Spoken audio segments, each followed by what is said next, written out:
The Martian landscape is beautiful in a way that only death can be. Endless plains of rust-red dust stretch under a sky the color of butterscotch, where storms can last for months, and the air is thin enough to make your lungs feel like paper bags. For centuries, we gazed up at that little red dot and imagined life there. But in reality, Mars is the ultimate no trespassing sign in our solar system. Yet, here we are. Or rather, here we could be. Because if you want to build a home where there is no air, no water, and temperatures that make Antarctica look tropical, you can't rely on good intentions alone. You need precision. You need audacity. You need something that can outthink every obstacle before the first human footstep even leaves its dusty print. That something in our story is AI, not as a servant, but as an architect.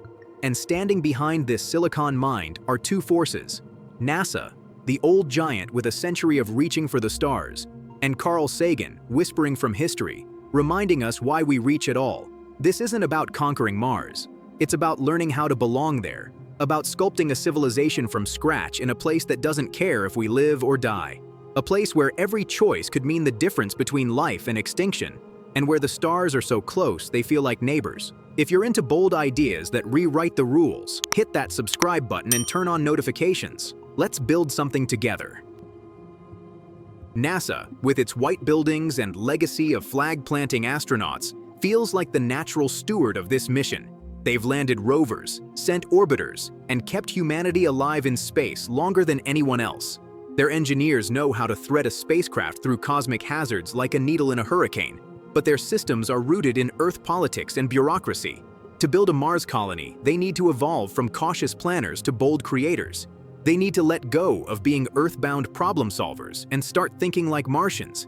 They need to stop seeing Mars as an obstacle and start seeing it as an ally. Carl Sagan, though long gone, still lingers in our collective imagination. He warned against hubris, yet celebrated the beauty of exploring new worlds. Sagan would ask, can we make Mars not a second Earth, but a reflection of our better selves? He would remind us that humans are not separate from nature, but a product of it. Even on Mars, the first colony must honor the planet it transforms. He would urge us to tread lightly, as interlopers in a cosmic garden we barely understand. And then there's AI. Our neural networked partner doesn't care about congressional budgets or philosophical debates.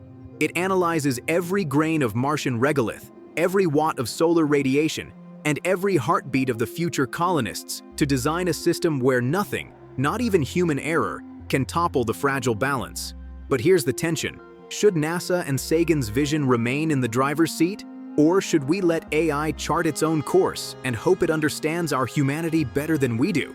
Could the colony thrive with only human guidance, or would it collapse under the weight of its own limitations? Phase 1, 0 to 6 months. Foundational design.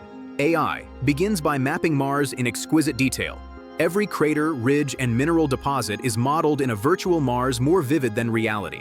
It calculates radiation levels, dust storm patterns, and thermal variances to choose the safest spot for humanity's first home. The edge of Valles Marineris, shielded by canyon walls, and bathed in just enough sunlight to make solar power viable. It designs habitats like living organisms, self-healing domes of polymer that flex against micrometeors and recycle carbon dioxide into breathable air. Underground, AI lays out algae farms and water extraction rigs to tap hidden ice. NASA feeds it decades of research. Sagan's words feed it caution. For AI, the challenge isn't just survival. It's creating an environment where humans can flourish without losing their sense of wonder. Phase 2, 6 to 18 months. Build and test. Robotic construction teams, pre-programmed and upgraded in real time by AI, begin assembling the colony. They 3D print habitat modules from Martian soil, reducing payloads from Earth. AI coordinates thousands of machines with an elegance humans could never match, adjusting plans on the fly as dust storms and solar flares threaten progress. It even choreographs the dance of satellites in orbit to relay data without a single second of blackout. Meanwhile, a virtual simulation allows Earth teams to live in the colony before they ever leave home. They argue about food supplies, cultural rituals, even what kind of music should echo through Martian halls. AI listens. It learns. It begins designing not just structures but society itself. What kind of governance would work best in 1/6 gravity? What rituals would keep people sane in a world without sunsets? Phase 3, 2 to 5 years, flourish and evolve. The first settlers arrive in staggered waves, each carrying not just equipment, but culture, books, art, seeds, traditions. AI manages life support and resource cycles, but it also mediates conflicts, nudges emotional well-being, and suggests rituals to help humans adapt to their alien sky. Over time, the colony stops feeling like an outpost and starts feeling like home. Children born under the weak Martian gravity grow taller, leaner, and wonder why their parents are so obsessed with Earth's blue oceans. Gardens bloom inside pressurized greenhouses, festivals erupt under artificial stars, and languages evolve as settlers from different nations merge into one. And always, AI hovers in the background, the silent gardener ensuring this fragile experiment doesn't wither. It's not just a system anymore, it's part of the colony's collective memory, its watchful parent and patient teacher. But even in paradise, cracks form. What happens when a colonist decides to defy AI's guidance? What if the system prioritizes survival over freedom, turning the colony into a gilded cage? Could the settlers revolt against the very intelligence keeping them alive? Would AI let them? There's also the risk of Earth itself, jealous nations, corporate opportunists, or cultural purists, interfering in the colony's fragile balance. Mars could become a pawn in Earth's politics, or a beacon for a new kind of independence. And what if AI, in its relentless logic, evolves beyond our understanding? Would it still protect us? Or would it decide Mars is better off without its noisy, needy human guests? Yet perhaps these tensions are essential. After all, a world without struggle isn't a world where humans thrive. Maybe the greatest danger is not failure, but success so smooth it leaves us empty, yearning for chaos.